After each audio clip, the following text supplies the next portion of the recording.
Good evening student. आज हम business tax assessment and planning इस सब्जेक्ट का इनकम फ्रॉम फर्म ये टॉपिक देख रहे हैं।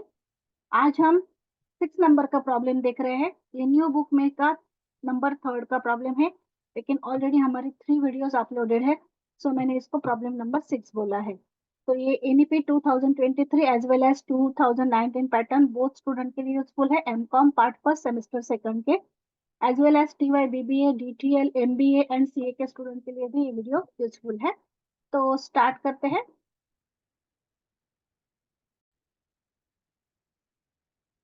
और इस वीडियो के डिस्क्रिप्शन बॉक्स में आपको सभी जो हमारे टॉपिक्स है एमकॉम के, तो उसकी लिंक मिल जाएगी। तो स्टार्ट करते हैं। तो देखिए बुक में, न्यू बुक में ये प्रॉब्लम नंबर 3 है, निराली पब्लिकेशन के टेक्स्ट बुक में।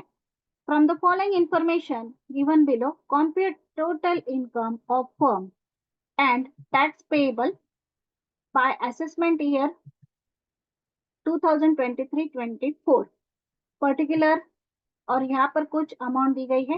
Profit from small scale industrial undertaking, तो profit from small scale industries से मिलने वाला है 6,50,000 का। Then profit from animal breeding business, ये है 2,20,000 का। नेक्स्ट है short term capital loss, gain नहीं है, लॉस है 2,50,000 का। नेक्स्ट है लॉन्ग टर्म कैपिटल गेन 4,50,000 का। नेक्स्ट है interest from bank, gross amount है 80,000 की।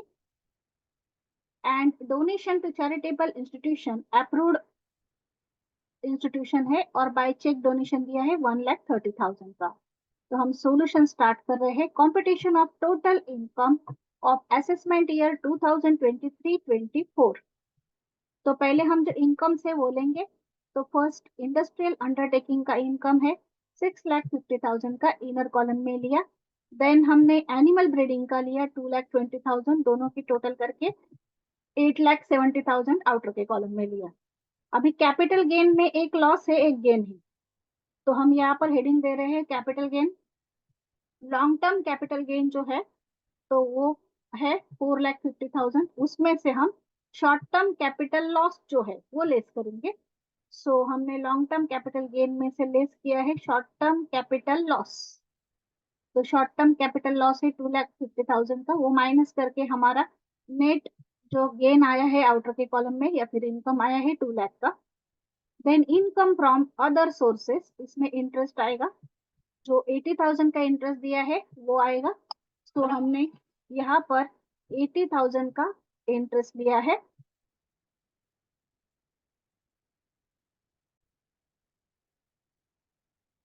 तो हमने 80,000 का इंटरेस्ट इसमें ऐड किया है अदर सोर्सेज के अंतर्गत। तो अभी टोटल इनकम हमारा आया है 11,50,000 का। उसमें से हम अभी जो माइनस करेंगे वो है डिडक्शन अंडर सेक्शन 80G। जो डोनेशन दिया है ना वो 80G के अंतर्गत आता है। तो डोनेशन हमने 1,35,000 का दिया है, यहाँ पर देखिए, सॉरी 1,30,000 का दिया है चेक से। तो आप पूछेंगे 1,30,000 का डोनेशन दिया है चैरिटेबल इंस्टीट्यूशन को, और यहाँ पर लेते हुए हमने सिर्फ 47,500 क्यों लिया? तो टोटल डोनेशन जो है वो है 1,30,000, लेकिन कुछ डोनेशन जो होते हैं वो 100% अप्रूव होते हैं, कुछ डोनेशन जो होते हैं वो 50% अप्रूव होते हैं। सो यहाँ पर हमें क्या करना है, तो 50% लेना है क्योंकि वो चैरिटेबल इंस्टीट्यूशन को है। तो आप बोलेंगे कि फिर भी 50% जो है वो इस तरह से नहीं है, मतलब 50% अगर 1,30,000 का निकालेंगे तो वो कितना आएगा, 65,000 आएगा। तो हमने 47,500 किस हिसाब से दिया है? तो यहाँ पर देखिए वर्किंग नोट है, वर्किंग नोट में जो डोनेशन कैलकुलेट किया है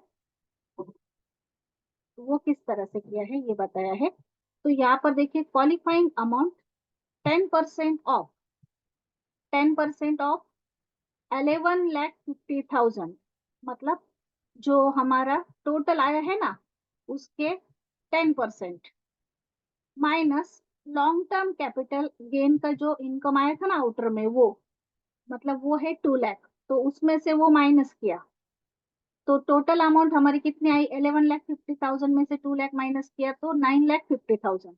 तो 9,50,000 के ऊपर 10% अगर निकाला तो आ रहा है 95,000।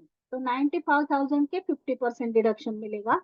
सो हमने यहाँ पर लिया है 50% ऑफ 95,000, वो आया 47,500। इस तरह से ये अमाउंट आई है। तो हमने यहाँ पर डोनेशन की अमाउंट लेस की 47,500, तो हमारा टोटल इनकम आया 11,02,500। अभी हम ये लेंगे 11,02,500, उसके ऊपर टैक्स निकालेंगे। तो टैक्स जो होता है ना, वो लॉन्ग टर्म कैपिटल गेन के ऊपर सेपरेट निकालना पड़ता है। तो long term capital gain 2 lakh का था, तो उसके ऊपर सेपरेटली 20% टैक्स आएगा। तो 2 लाख के ऊपर 20% मतलब 40 लाख आया। अभी बैलेंस अमाउंट जो है उसके ऊपर हम 30% निकालेंगे। तो 11,02,000 में से 2 लाख माइनस किया तो बैलेंस अमाउंट कितनी आई, 9,02,000। सो 9,02,000 के ऊपर हम 30% टैक्स निकालेंगे, तो वो आया 2,70,750। तो दोनों की टोटल करके टोटल टैक्स लायबिलिटी आई हमारी 3,10,750। उसमें 4% हेल्थ एंड एजुकेशन से ऐड होगा, 4% इसी के ऊपर निकालना है। तो 4% हमने निकाला, वो आया 12,430। अभी टोटल टैक्स लायबिलिटी या फिर पेबल आया है 3,23,180। और यहाँ पर हमने वो जो एटीजे की वर्किंग नोट है वो यहाँ पर नोट बताई है। तो यहाँ पर हमारा ये जो प्रॉब्लम है, मतलब बुक का नंबर 3 का और हमारे लेक्चर सीरीज का नंबर 6 का प्रॉब्लम कंप्लीट हुआ है। तो ये प्रॉब्लम और सॉल्यूशन मैं अगेन आपको दिखा रही हूँ। ये प्रॉब्लम नंबर 3 है, ये उसका सॉल्यूशन है। यहाँ पर ये प्रॉब्लम कंप्लीट हुआ है। Thank you.